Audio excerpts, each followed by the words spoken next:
the draft. Yep, here we go. We are finally in there. And the Galio, Annie, and the Wukong all taken away here by BLG. Definitely a big change-up. Yeah, and Poppy Varus, meaning that one of the Vi or the Pantheon, or potentially both, I think likely both, will make it through the draft here so that you can get one or the other. They pick one, you get the second, and on red side, we'll get to go something with it. Instead, however, they actually will ban the Pantheon and leave open that Vi here to BLG. I think this is really, really scary because Knight is pretty good at Ahri. That's still open? Yeah. And they banned the Annie. But is there a way? I just don't feel like there's necessarily a jungle that you feel like with this game 3, with all the jungle bans we already have, the Xin Zhao is gone, that you could pick away the Ahri here. You know, I don't think you're going for an Ahri Viego lock away. Ahri Lee Sin? And then flex Lee Sin to top lane and play Kindred? No, don't, please, no. No, that's not good? You don't think that's good? What do you mean? A real professional team may have played that. just sent one of our region's teams home playing that, in fact. Oh, is that what happened? Okay, never mind. The Trundle answer here is pretty interesting. It's not the first time we've seen Vi given over for the favor of the Trundle, even though Trundle's interaction with Vi and his subjugate isn't the highest value into Vi specifically. It can, if she ults in, isolate her. Ah, yes. Yuumi is the perfect answer. It's harder for you to then get hit by the cease and desist. There we go.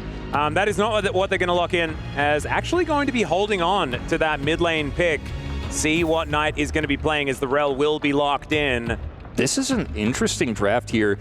While I feel like both of these picks aren't necessarily as highly prioritized as G2 are putting them here, it puts a lot of questions into your mind as BLG as to what the game plan is going to be, and it makes the decisions you make a little bit tougher. Now, they're just going to go for the tier list. They're just going to say, all right, we're going Aurora Rumble. We have the Vi set up. Vi Rumble, so incredibly powerful. And then the Aurora is just going to be a lane bully into almost any matchup there in the mid lane. The answering Ornn, they already were prepared. They have the Trundle pick themselves. They can just lock this one in. It's considered a counter to the Rumble. But it doesn't mean you're going to get lane prio early.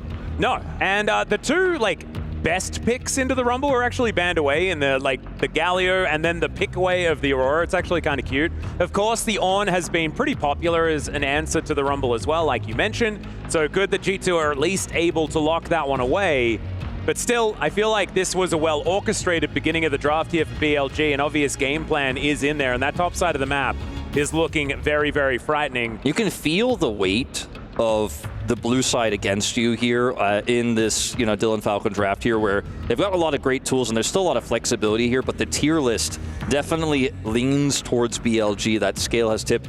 The Braum ban can completely, if you don't ban the Braum, it can completely nullify your Ornn, so that one is kind of a must ban in this situation. Decent into the Rel as well. Victor is taken away. I think that's a great scaling mid lane pick that works well with the ornaments later on, so that makes a ton of sense. You can kind of keep up with the range of the Aurora as well, Death Ray, so it does make some sense to maybe that one out. A Rise ban to follow here. Yeah, that's what they're going to think and take that one away, because that's another one of those pick similar situation. Great wave clear, can kind of buy some space into the Aurora, just out wave clear her early and just not interact with her in the side lane. So what's it going to be here? This is where things get really interesting. I feel like Misfortune works well with Rel, but I don't think this is the kind of draft where you want to be picking that one up. The Corki I like a lot more. And it's a flex pick as well. Absolutely. That's kind of cool. Yeah, it could go either in the mid lane or into Hansama's hands. I think it will probably be Hansama's pick in this scenario, but this is something that BLG can't know for certain. Yep, and there's not a lot of magic damage just yet, so Cap's probably wanting to be on a caster champion, perhaps. As, oh dear, oh no. It's the champion that everyone has hated throughout all of MSI. Renata's up. And the Kalista Renata will be locked in here for BLG. It's so good into Trundle and pretty good into Rel as well. And you already have so much AP damage on the top side, and both the Rumble Ultimate and the Aurora Ultimate work so well with this low-range Kalista, plus the Vi lockdown. No way. That's LeBlanc. LeBlanc, long time no see on this pick.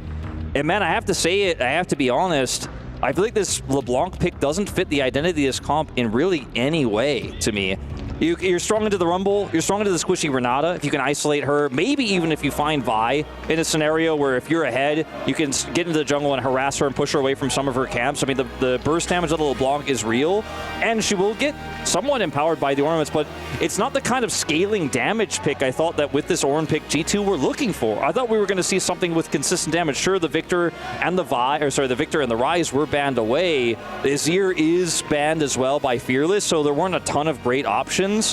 I do think that you have so much mobility that a lot of this like ground location-based damage that is there for BLG is going to be less effective against Caps. Like, I think it's a good idea in that front. Of course, you do still have a dash, so it's like it's the coming back that's more blinky, right? So you go in, you start a fight, and then you can sort of get out of there without any sort of answer. That could certainly work here for Caps, and we know that this guy is just really, really good at LeBlanc. Has been in the past, at least. LeBlanc is the type of pick, too, that could just completely take over a game, regardless of what your comp is. If you just get ahead enough with it, it doesn't matter what the enemy team is running. It doesn't matter what you're running. Yeah, she's a magician, right? She's like, and this one disappears. But to put it all on the line in this final Game 5, this red side counter pick of the LeBlanc was a bit of a shock to me. And it's a pick that has just fallen pretty significantly out of the meta for quite some time. And she had the visual update, right? So it has the different icons. So, like, I was expecting that she'd sort of, like, come back into the meta because, like, we're going to play her because now she's changed a little bit. And just wasn't.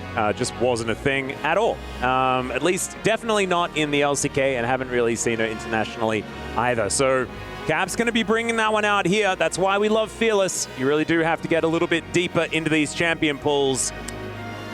Yeah, I mean, the only other pick I was thinking about that maybe would have been strong with their comp, scales pretty well, has good wave clear, was the Hui, but, you know, again, not ideal, right? Like, not perfect in this, not perfect in this scenario. There's a lot more agency, I think, in this LeBlanc, and Caps, man, he has to be the main character of this game, I think, if G2 are going to close out the series. I think he's pretty used to being the main character for G2, so I wouldn't put it past him. That one can certainly happen.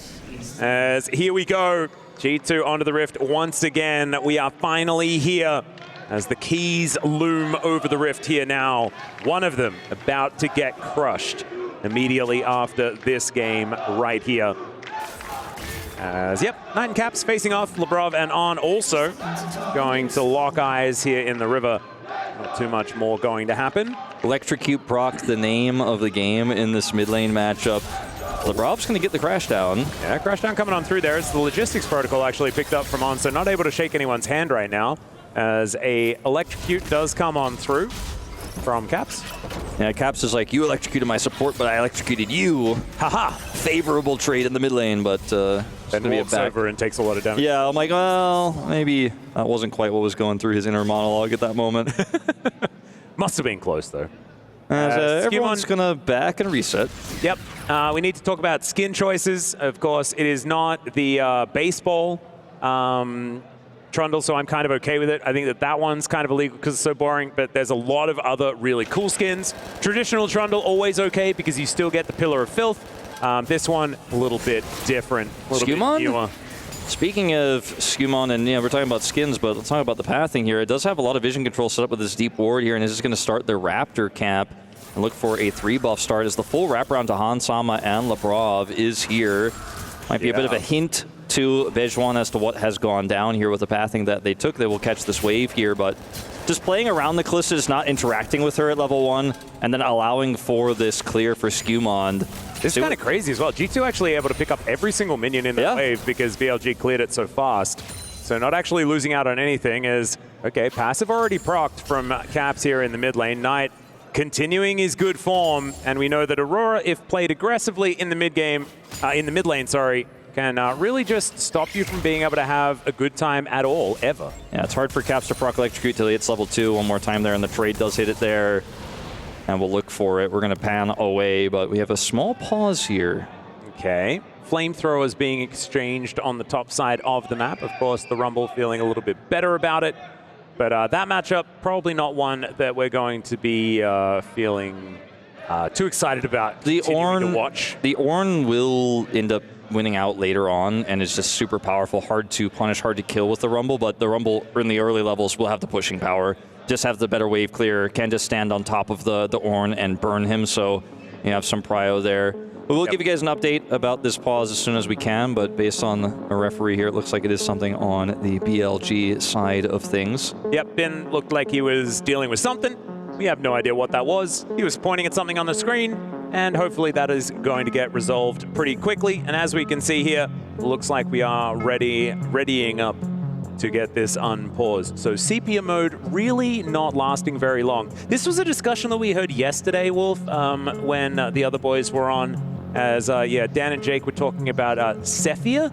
Is that what Dan said? Did he actually say sepia? I don't know. Sepia mode? Sometimes, you know, Ox, when he says things in his accent, I wish I could say them as cool as he does. Oh my God. I think he actually said that one just wrong, though. That was my opinion. And I do want to say that Jake did get that one right. And yesterday was a day of not getting a lot of things right. So that was right. So he absolutely... Bejuan, though, is coming up here. Broken Blade. Okay. Well, the face melter might actually come on through here as Broken Blade going to get punished for his great performance. That flash was the right one. It absolutely was. He still has to use flash, right? His knight is dead. What? Huh? Yeah, I'm going to need to see a little bit of a replay. That's why Ben paused. He's like, what the hell? That shouldn't have happened. Great knock-up here from Broken Blade as well as his army of minions comes on in. And the aggression continues here as Lebrob's having to flash away from Elk and on here on this bottom lane. And Caps looking for a bit of an angle, and my God, that is so much damage. He actually decides to go back in, though. That was the reason why Caps does this, is because he has TP advantage, so he wants to get as much damage done as possible before he just TPs back. Oh, the flash out is on. Actually, he predicted the flash, but his handshake didn't go long enough. Yeah. He needs a longer arm. Not quite able to make that one happen, but both flashes down here for the G2 bottom lane does not feel great. At least Hansama is quirky and does have Valkyrie, but I feel like sometimes in like the last game of a series, you know, in the deciding match, teams decide that they're not going to play as aggressively. You know, they're going to try and be careful, don't want to make those mistakes. That's not these teams. I mean, these teams just want to throw themselves at each other throughout this entire early game. Caps has this really nice lead because they killed Knight for somehow mysteriously when Knight was on Raptors. I don't know. We'll get back to that later. But then Caps was able to trade with him and then TP back in here, so has a pretty significant health advantage. You can see how he's trading here, how aggressively he knows he's in control of this lane and the wave state that's there. Like, Knight is struggling to play the game, and Caps is just chilling. Skumon here is going to go, all right, well, with all this mid-prio and Knight, who's TP-less, who has to back now, I'm going to go over here and start putting the pressure on this Raptor camp, and I think On will be able to do very little to stop this. Bejuan over here is going to take a Gromp in return, I suppose, but maybe not. Yeah, they know that he's here, and Broken Blade going to move on up as well. There's a lot of stuff here on the ground, and Bejuan, he flashed, but where are we flashing to? This is such a weird start to this game, and it's not good for BLG. I'll tell you guys. I would put it in the cons column, Wolf. I'm going to put that one in the cons column. Cap's going to be able to pick up that kill. He is on 300 health. At least Bejuan was able to do some damage back. But I am perplexed about how this game has started. I think it's really just a snowball here that happens from the mysterious death, right, of Knight that occurred. I like it as still a mystery. Well, I mean, he was on a Raptor. I guess he was trying to put some pressure on, then just got punished there by Skumon, because Skumon was able to pick up the kill, right? Yeah, maybe baited by Caps. But right after that, Caps ends up getting the trade before he TPs, and he plays super greedy, but gets away with it. Then they get the prio there, he gets the trade once again, so Skumon could do anything. So Bejuan feels like he has to cross-map, and so he does, but then gets punished for it, because it's pretty obvious to G2 what's going on, and once they spot him there, there's just no way for the Vi to get away. So if you look at the gold leads here, I mean, Caps picks up the second kill there onto Bejuan, so he has a pretty significant lead himself, but the lead for Skumon is massive because he took so much of the jungle away, denied the cross map from Bejuan, so he's 20 CS up right now.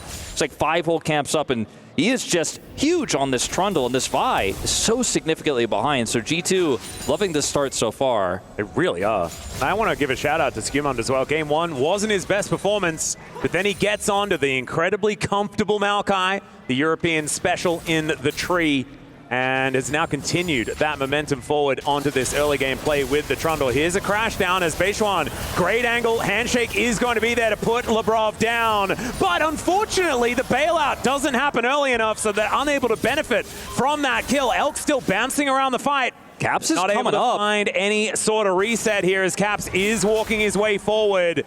Skumon and Hans still in position.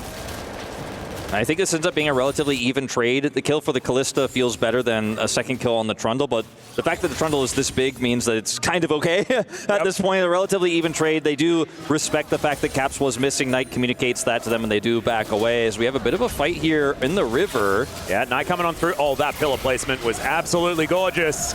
Skewmon still wanting to try and mess with this one, though. Does have the Subjugate available, but it is Caps that's the target. He is just going to back away to clear out this mid lane, and I just feel like this game is always just a little inch away from a full-on brawl at all times. Absolutely. We're constantly walking the tightrope, but with the prio that G2 have, Skewmon just keeps taking the Raptors rinse and repeat, and there's just not much the Pidgeon can do about it. He doesn't have level 6. He's a whole level behind this Trundle, who has ultimate, and this should just be the Dragon over to G2. They don't end up securing the Raptors away, but Pidgeon's finally able to farm his camp. He's like, thank God. Yeah. But look at his player cam there. He's not super happy, and perhaps maybe it was related because to the something pause. was going wrong. Yeah. I'm not entirely sure. We're going to check out some replays, though. We've got a lot of them. I actually kind of like the fact that there's a pause. Often don't do this time because it means we can check out some of these plays, and maybe we'll see this Knight mystery, as we do see the feats of warfare going on over, and it was a decent handshake to start things off. The bailout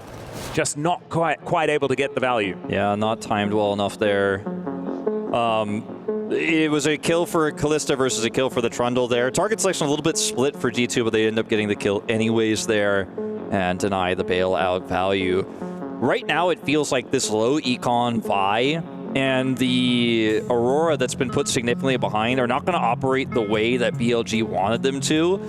BLG by no means aren't able to, it's not like they're in a situation where they can't fight for objectives right now. They're not that far behind, but fighting for prio is so difficult that they are always going to be behind in the vision game when they're trying to set up for these big fights, which gives such an inherent advantage to LeBlanc. The number one thing that LeBlanc wants, besides money, obviously, and items, is vision control. And when you don't know where the LeBlanc is and she can pop out and kill your support or catch you, especially when you're running a squishy support like the Renata, Caps is feeling really good about what this mid game is going to look like because they have so much map control. It's going to take a big swing in a team fight here and some injection of gold into these big carries here for the side of BLG for them to get back into this game. They're down, they're not out, but G2 really building a significant jungle lead in this game off of just a little bit of prio, and a lot of this on this Caps pick. He's getting value out of LeBlanc already. He certainly is. And we were talking already about the fact that the Vi is such an incredibly important pick throughout this tournament, throughout this patch, just in general. And it's really been shut down in a massive way by a Skewmon that was being criticized quite heavily. I just want to say, like, really, really impressed on the way that he's performed towards the end of this series. It's been a big redemption arc for him. I feel like this tournament has been a big redemption arc for Lebrov as well. Yeah, I'd agree. And, you know, G2 always able to keep themselves mentally focused in the face of hardship. Remember that game 1 loss was pretty tragic. You know, you mentioned Skewmon. They messed up the timing with the feather pullback and the smite, and what felt like an unlosable situation just turned on its head and it fell apart. Because we could have been looking at a 2-0 here for G2 and things gone just a little bit differently, right? But they still... It could have been a cringe 7-gamer, you know? Yeah. Like, it would have been so sad and frustrating. But they still keep their mental fortitude. They still are able to stay focused, and we'll see if BLG could do the same, because right now they need to. Yep. Well, Lebrov and Hansama down here towards the bottom side, now laning against Bin as the lane swap has occurred.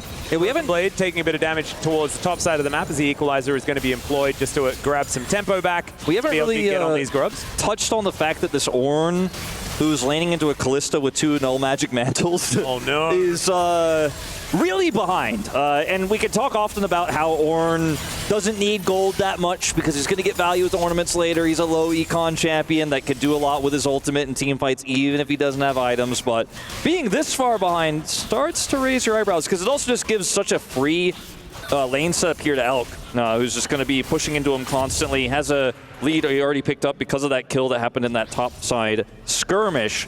Wolf, here, I just want to, I need to admit something. Go ahead. Yeah, sure. I mean, get it all out. Yeah, I really need to. So we've got a bigger TV here that we're casting off. So I feel like things are in a lot higher definition that I'm watching in comparison to maybe the cast monitors that we have back at home. Never really has been an issue, but I have just realized that Null Magic Mantle isn't a dress. I always kind of thought it was the kill. As now Elk could be in trouble. Ram is just going to crash into him. And yeah, no, it's like a little cape. Yeah. And why are they both capes? You got a Negatron cloak and an Elmet. Why? There's two capes? Well, why are capes so magic mantle resistant? becomes a cloak. He's very resistant to that's. I thought a mantle was the thing that goes above your fireplace, so I didn't think that the word had anything to do with what it was. Atlas. If you're like, oh no, Wizard's coming to get me, do you grab your chainmail? No, you grab your cloak. Okay, you grab your mantle. Oh, that is such a good point. You're not like, oh, better grab my helm. And perhaps, you know, I just haven't thought about it very often, but it is just in the shape of a kilt or a dress, you know, and like, it's anyway, not. I need to get that off my chest. I know, like, you won't tell anyone, right? No, I won't, but you just did. But it's okay. Yeah. No, I mean, I only told you, so I'm sure no one's going to. Our very private conversation right now. Yeah. No one will know. No one will know. It's okay. Labrov now moving towards this bottom side of the map, and as you can see, he is in the enemy side jungle, right? Like G2 are playing really far up, making sure that they keep on as much pressure as possible. And with that feat of warfare that they already have picked up, it's only a couple of objectives or a turret away from feats of strength. And G2 will have a big amount of control. As speaking of control, Bin really pulling this one back on the top side of the map. Yeah, you know, it's going to get a little bit tougher once that Leandries is done too, to deal with this Rumble in the game state where you just don't have a lot of farm, you don't have a lot of items just yet. The Rumble's still bootsless as well, mind you, as he is just going to TP right back in. And I got to say, the lead that we saw for the Trundle in terms of gold, you know, it's one of those things where it doesn't necessarily matter if you don't fight and if the Vi isn't going to be necessarily relevant, but the prio they've gotten from it and how much vision control they've had. I mean, look at the bottom side of the map. Anytime Bejuan wants to move around that area, they know exactly where he is, and if he isn't showing, they know he's topside, because they can see everything that is on the bottom side of the map right now. The process of elimination, it is very powerful. Like the one level lead, the full level lead, you know, has now decreased to like a half level lead or a third level lead here for Skumon, but they're just utilizing that prio and that vision so well right now to continue to control the map. The Drake spawns in 70 seconds here, and that is going to be a really pivotal moment. Well, that was almost a worry. That was a little scary. Yeah, some of the mobility is going to be available there as the chain is not going to get the snare, as you can see Caps bouncing back. Did employ the ultimate, but that, of course, is one of the lowest cooldown ultimates in the game. Knight so that is still low. Yeah, exactly right. Labrov making his way in, and oh, the crash down Magnet Storm. Not going to allow him to bounce through that circle at all. And Knight is just destroyed. Yeah, just not able to quickly flash his way out of that one, unfortunately. Good combo there. The Trundle that's so huge that has, you know, the second completed item here for the side of G2 next to the companion that Caps has picked up is just so big. Yeah. The Trundle's just going to chomp that Aurora out of the game, and now Caps has full control of mid, and they could just turn this into a dragon take, but they're going to get plates first. 20 seconds until that Infernal spawns. Oh my goodness, well, there's the equalizer down. Flash out from Skumon immediately to make sure that he isn't burnt to a crisp. And with the chains, that is going to deny any follow-up here as On moving in. The dragon is going to spawn like you were talking about, Caps. Looking for that low health bar on Beishuan. The flash forward, and Caps picks up the kill. Gets himself all the way back and actually just takes them on a merry jaunt around the rift and is going to be absolutely fine. The hostile takeover not doing too much here, but Skumon will get shut down by Bin, who has a big flamethrower and doesn't really like all the funny business that's been going on. They're looking for the kill on the Caps here. Yeah, there is Knight flashing forward, manages to take down Caps here, and BLG will be able to answer very, very nicely. Maybe a slight overstep as Elk looking to try and take down Labrov. Doesn't necessarily have a massive amount of damage. Broken Blade didn't have TP, but is getting a lot of push in that top lane all the while, so at least they get that on the cross map here. A few plates picked up for the Ornn. But so much was used there by Caps and G2 to secure that kill on the Bejuan that they couldn't really continue to contest for the prio on the Dragon. I think G2 tried to do too much there. Could have been happy with a small win, wanted the bigger one, and ultimately do end up getting punished, have to reset. And that means that BLG, despite that initial pick for G2, will get this Dragon and tie things up here. The gold lead for G2 has shrunk significantly. It's really just 300 now, the advantage they hold. Yep, it is barely anything, and it's going to be a Chemtech Soul here as well. One Dragon dragon apiece between both of these teams. We're going to check out this fight once again, this very extended fight, as we can see. Yeah, I mean, this is a really cool moment here where they outplay. Bejuan ends up taking so much damage here from Caps, and then they decide, okay, we're going to force the issue even further. Caps comes in here, ults for the extra W, and then watch this, gets the kill. Flashes back to his initial, tricks them there. So cool. Very clean play. Like it. That's when distort, and then you mimic the distort, and then you go back to the after the W. But what happens next is, because he used all of his tools here, Skumon is left out to dry as G2 at the same time were trying to hold Dragon, and then Caps can't survive either as the Rumble shows up here in the bottom lane. No TP for the Ornn means it was a great win, it was a big win, it was cool, it was a kill, it was a big LeBlanc moment, but the bigger picture here is BLG take the objective and take a kill back. They do. Now Bin is in a bit of trouble, does throw down the equalizer to try and get some damage onto Skumon, but this time he has all of his buttons available, and in fact even invests the subjugate against Bin. Really didn't want to die and didn't want Bin to get away. That is going to be successful as now Labrov and Skumon looking to wrap around once again as Bejuan is here towards his top side. The Mega Cone going to bring them in. There's the Magnet Storm, but Bejuan able to get himself out of the way because the focus is on this turret. That is going to be feats of strength going over to G2, but can they keep themselves alive as the rest of the BLG cavalry turns up? The Fate's Call was optimistic at best, and they do manage to take down the Trundle. Yeah, he sacrifices himself to get out there. They end up getting a kill in the turret, though. On top of the kill they already picked up onto Bin, so it's still a big trade up here for G2. You can see their gold lead now as extended again, so they dropped down to 300 and then quintuple that back up to 1500 for the play. And a gold lead actually accumulates here for Broken Blade, who's just been given so much additional time in the side lane. He's kept it even. His Canic Rockon was just completed, but now has another Negatron Cloak. That one I know is a cape. I didn't think it was a jellyfish ever. Like, not one time, I promise. But he's going to be building into that item number 2 pretty quickly. Herald will go over here to the side of BLG. We'll see how they utilize it, but we'll go back to this play here. So when you look at the map, you can see that unfortunately the Renata is just too far away here to make an impact. And then they kind of do this interesting thing where they back away and then say, well, Bejuan, you can take the farm. But that's a Vi, though, and I think this call is a little bit suspect, just simply because alone, if it's just a Vi and the rest of the team has vision, they could just collapse on her and kill her, and they get the turret as well. All right, well, an equalizer goes down as Caps was trying to keep that chain in position. That was gorgeous, though, as Broken Blade comes in and says, thank you very much for all that work you've done, Caps. You can get out of here now, and the G2 fans feeling pretty happy about how this game has headed over the last little while as On going to get stunned up. There's a Magnet Storm once again as he flashes to get himself out of the way. And Bejuan was thinking about going in, but decides instead that that Vault Breaker needs to be used as an escape. They're losing in mid. They're going to lose this bottom turret to a split-pushing Ornn. Oh, very dangerous. I mean, the Ornn lead is starting to become very real. Like, he's cresting nearly 1,000 gold the advantage over his lane opposition here in the Rumble, and Bin has been focused. He's been targeted. And, I mean, this is just a huge problem here. Look at the gold lead. Yeah, there was that big dent after the disaster that happened bottom lane for G2, but they just bounced back and continue to put that pressure on.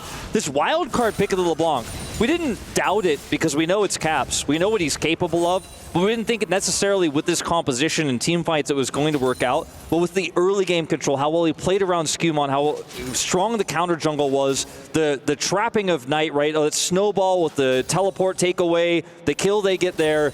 It's just been kind of this domino effect that's given G2 full map control from start to finish in this game. Now they're going to take even this mid turret down that they dented earlier.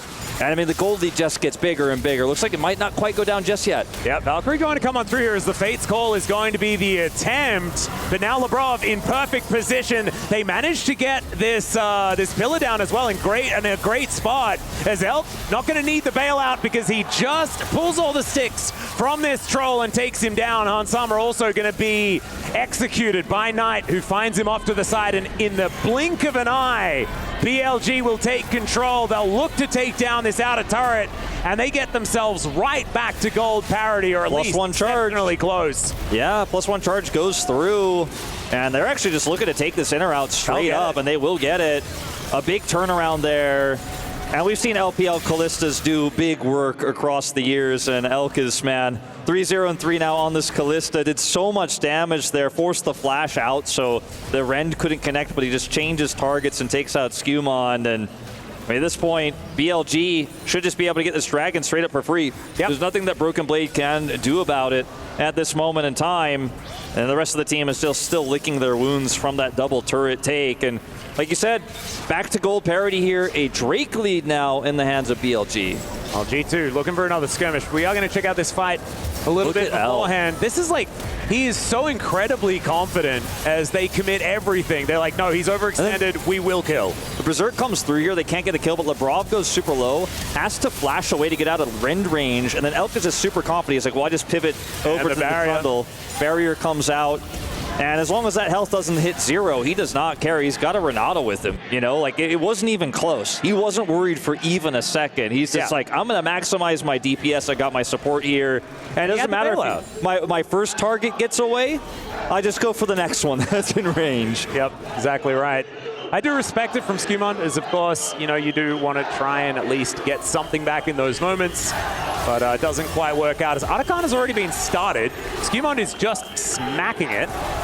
And now they're going to look for the turn. The Ram coming on through here as the knockup is only going to be used onto Bin because they didn't need it for the top side of the fight. The equalizer goes down, but Bin not quite getting the value that he's looking for. And G2 drawing first blood in the fight, now looking for another one. The 3-man on that Magnet Storm is beautiful, and down goes Beishuan. This is not his game today.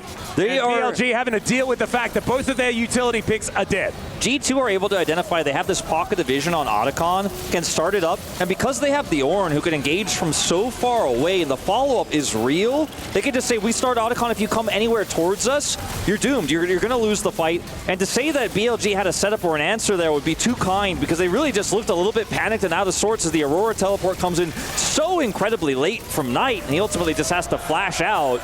And this is a huge win here, is look at how little control goes over to the side of BLG here. Like, LeBlanc is flanking. Caps gets the initial kill here on the Renata off of the start.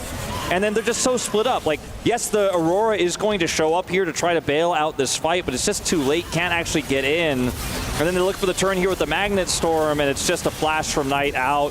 Vi goes down. And it's a huge win, not only in kills, but also, as you mentioned, the Otacon going over 27 petals to 12. The numbers here and experience are starting to stack up, which is so valuable for an Ornn who wants to get those ornaments as quickly as possible. Yep, Spirit Visage is now completed here for Skewmon as well. Such an important That's not item a dress, for by the the Trundle. Yeah, that one isn't. I know that that one is actually just a shirt, right? Like kind of a shirt. That's the one armor, the glowing armor. You're like, okay, a wizard's coming for me. I get the glowing armor.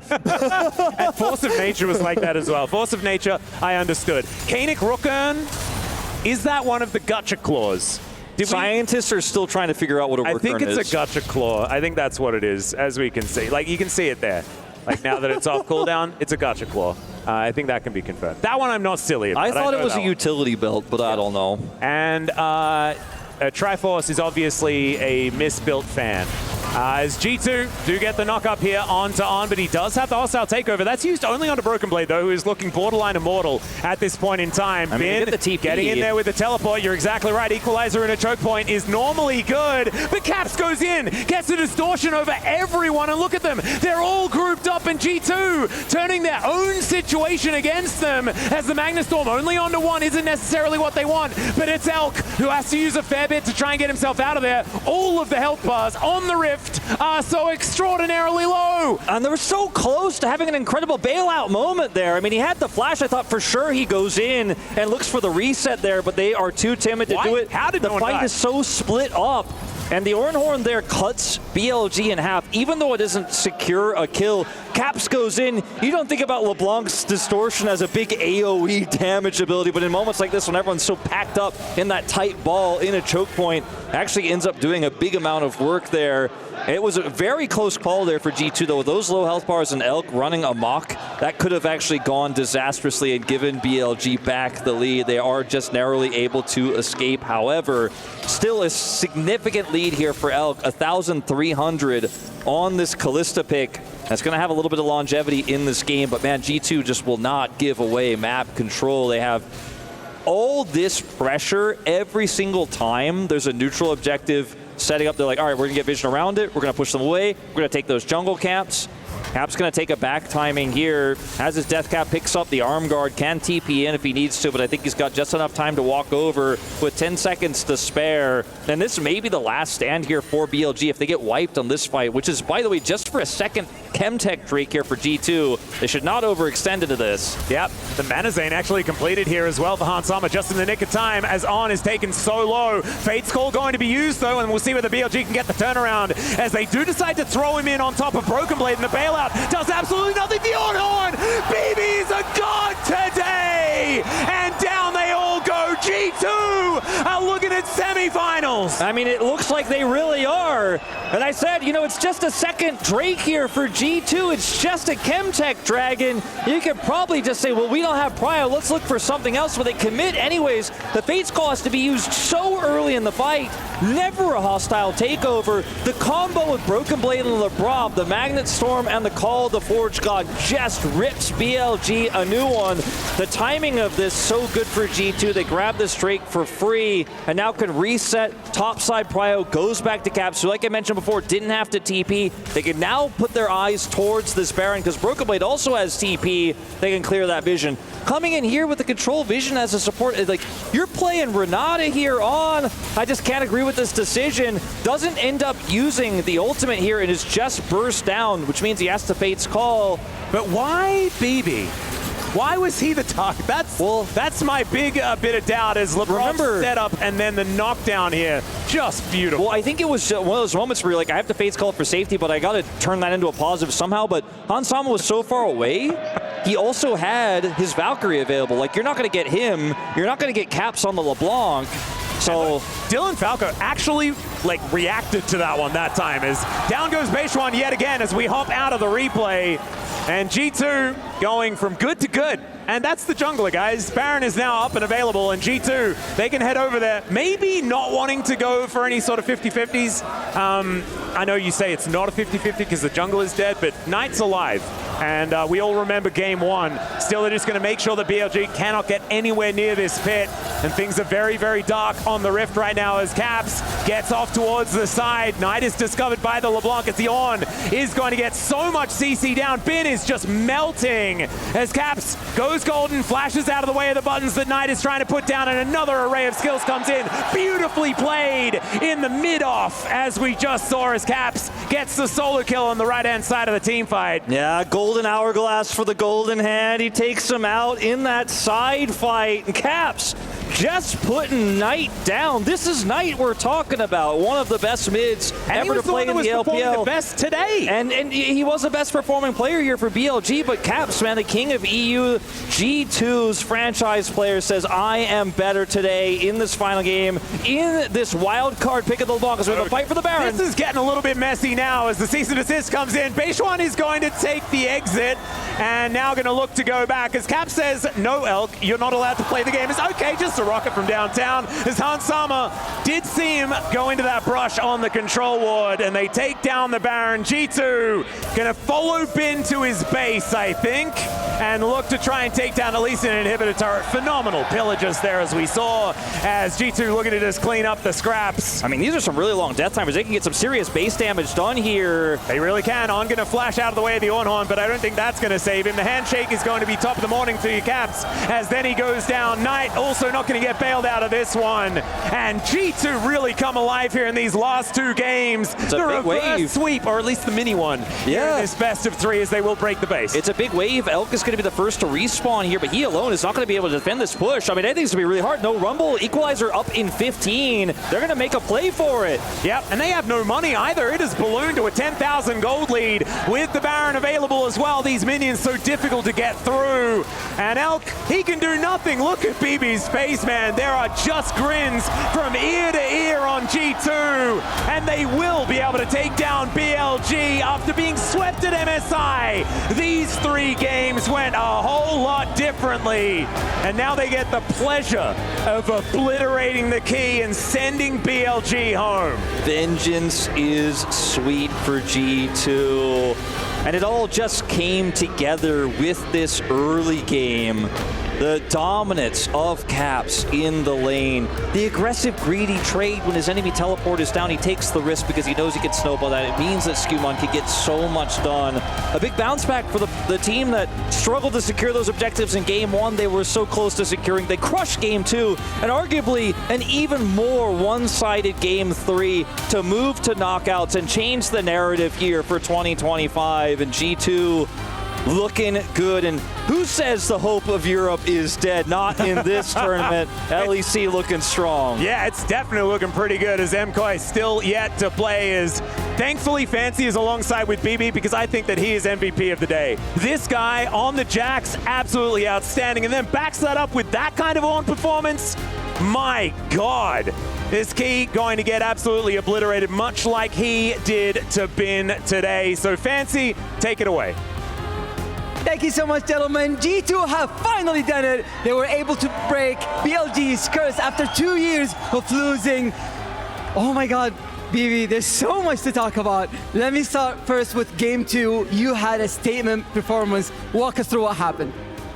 You know, after this MSI performance, I had to prove myself, and I had a great chance here at EWC, so I took it, you know, I wanted to redeem myself. Absolutely, you did. That happened for sure, but I do want to ask, coming into this tournament, everyone was looking at LCK and LPL teams, and everyone was underestimating EU. What do you like to say to them right now? I mean, we're still the underdogs coming from MSI, you know, but we have to be respected, of course, right? We just beat LPL. I'm very excited for what's to come, but we have to stay humble for now, you know, and take it as it is, you know. Absolutely. Well, you are 2 steps away from claiming this trophy and winning an international event. Do you think that this is the G2 version that can win the whole thing? Yeah, 100%. We all believe it. You know, we ride with the wave. I think we found a very good recipe on winning the games, you know. So I'm looking forward to playing against, I believe it's going to be AL. I'm not 100% sure. But any team that we will be facing is going to be strong now. So I'm very excited. Absolutely. Well, the good thing about Esports World Cup is that when you win an elimination match, you get to crush your opponent's key. Just tell me how you feel right now. It's going to be my first time, so I'm looking forward for it. All right. Am I doing it? Yeah, absolutely you're doing it. Let's go to the key crush machine and just let you know that you have just guaranteed a $160,000 in the bag. So I'll just let you have this moment for yourself.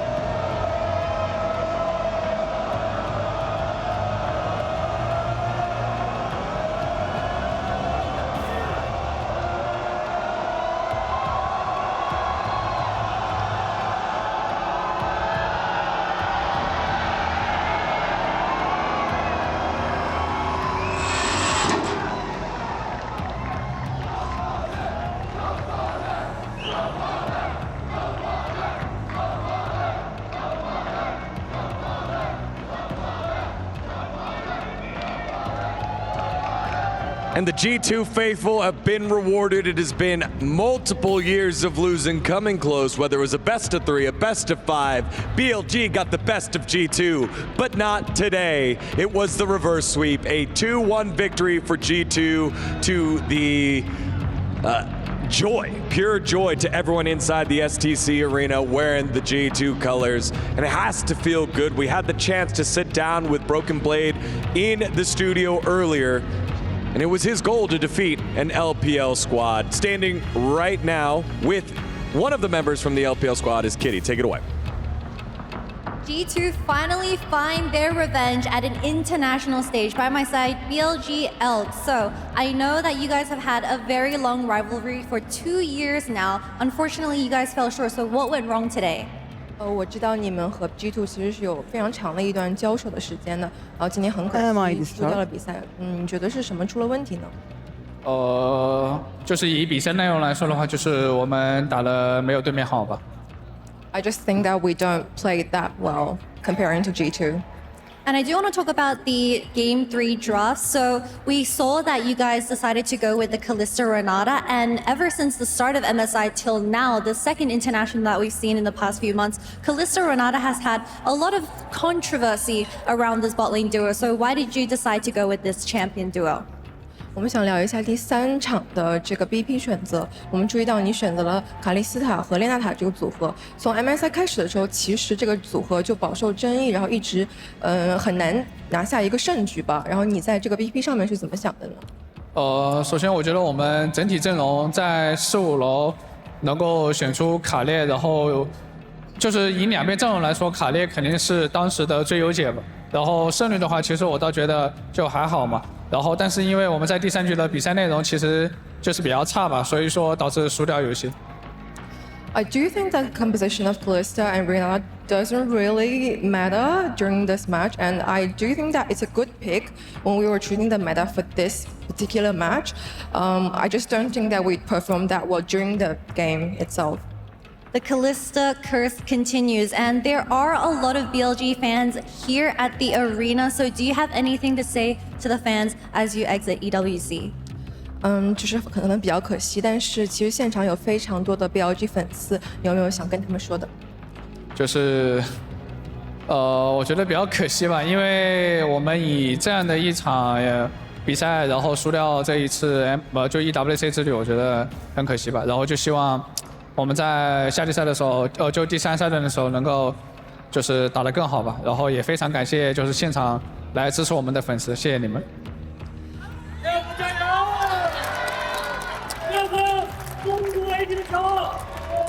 I do want to say thank you to all my fans. Of course, it's a bit sad to actually lose and stop right here at this EWC. I just want to thank again to all of my fans, and we'll do better. Thank you so much, Elk. I'm looking forward to see you back in the LPL, and back to you guys at the desk. Thank you very much, Kitty and Cheryl, for the translation. Elk, again, the goals for BLG were getting back to the mountaintop like they did in the World Finals in 2024. They fall short, though.